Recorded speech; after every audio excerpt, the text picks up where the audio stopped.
Jangan angkat pemimpin kami orang yang tak takut kepadamu dan tak sayang kepada kami.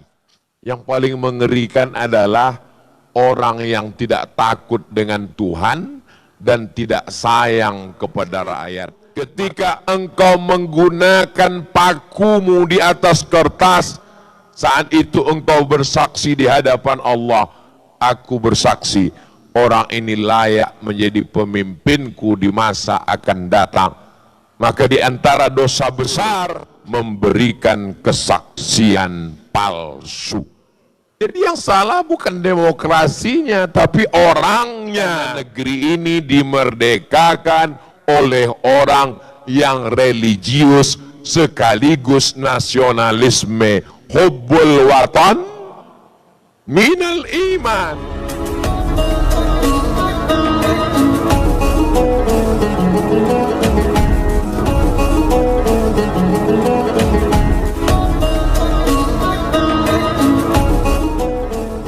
Adlul umara, keadilan pemimpin. Semua kabupaten kota mesti ada jatahnya di masjid ini. Berapa kabupaten kota? 27. Maka ada jatahnya di sini. Setiap pintu-pintu Masjid Al-Jabbar ini adalah simbol dari kabupaten kota yang ada di Jawa Barat. Ustaz tahu dari mana? Tadi Kang Emil kan ngasih tahu saya. Jadi setiap kabupaten kota dia punya ikon, dia punya simbol, dia punya local wisdom, kebijaksanaan lokal, punya ciri khas sehingga ada rasa memiliki, penuh dengan simbol, penuh dengan makna. Maka ketika kita diberikan Allah Subhanahu wa taala doa, la tusallit alaina bidzunubina man la yakhafuka wa la yarhamuna. Jangan angkat pemimpin kami orang yang tak takut kepadamu dan tak sayang kepada kami. Mungkin Fidel Castro ateis, tidak bertuhan, tidak tahu dia sama Tuhan. Kata dia Tuhan itu tidak ada, nonsen, bullshit, omong kosong itu Tuhan. Tapi dia masih sayang sama rakyatnya. Yang paling mengerikan adalah orang yang tidak takut dengan Tuhan dan tidak sayang kepada rakyat. Maka hidup di bawah tanah lebih baik daripada di atas tanah.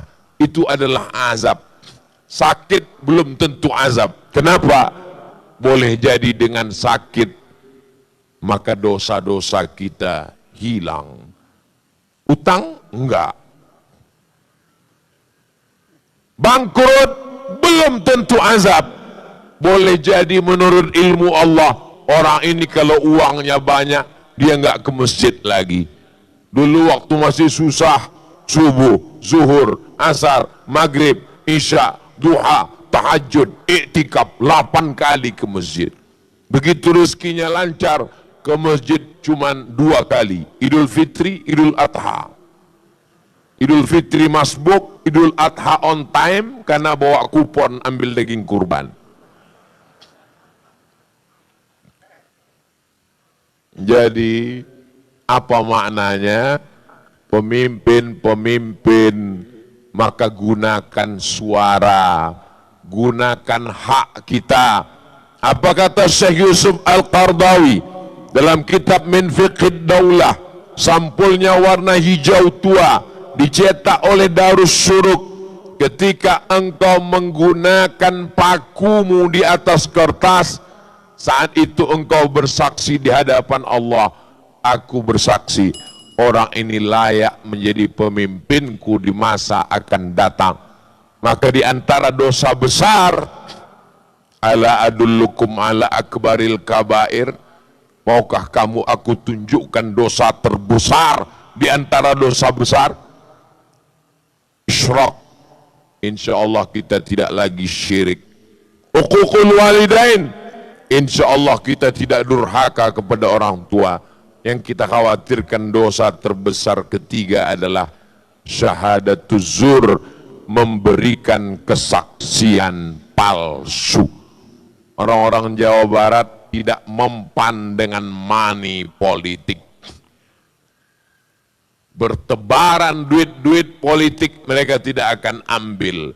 Kalau ada yang ngasih 50.000, kami tidak akan mengambil. Kalaupun ambil duitnya, jangan pilih orangnya. Setuju? Setuju semua. Padahal itu nggak benar. Jamaah yang dimuliakan Allah Subhanahu wa ta'ala, money politik merusak demokrasi. Demokrasi adalah bagi orang modern cara yang paling baik. Karena ketika demokrasi ini jahat Pak Ustadz, demokrasi ini salah Pak Ustadz, suara terbanyak suara Tuhan. Kalau ada 10 orang diajak sholat pakai demokrasi, yang 9 mengatakan nggak perlu sholat, yang ngajak sholat cuma 1, hayya 'alas shalah, yang 9 hayya 'alal bola. Yang menang mana? Yang menang bola, yang sholat salah. Itu karena cara berpikir kamu salah. Karena demokrasi kamu pahami 9 bola 1 sholat. Kalau yang 10 ini dimasukkan ke pesantren, dididik, ikut pengajian insan kamil, memang iklannya mesti ada. Diajak pengajian ke Al-Jabbar, akhirnya mereka menjadi orang baik. Maka yang 9 mengatakan hayya 'alas shalah, yang 1 hayya 'alal bola. Maka orang sholat dulu baru main futsal. Betul? Jadi yang salah bukan demokrasinya, tapi orangnya. Ini sebagai salah satu mekanisme cara memberikan inspirasi, aspirasi suara kita. Nah, jadi orang ketika dia menggunakan demokrasi, bukan berarti dia sudah menghilangkan Allahu Akbarnya. Sekarang ini dibagi jadi 2. Siapa yang mengatakan Allahu Akbar, berarti dia kaum religius yang tidak nasionalisme. Siapa yang mengatakan merdeka, berarti dia orang nasionalisme yang tidak religius. Ini yang bagi ini siapa? Tidak ada pembagian seperti itu. Karena negeri ini dimerdekakan oleh orang yang religius sekaligus nasionalisme. Hubbul watan minal iman.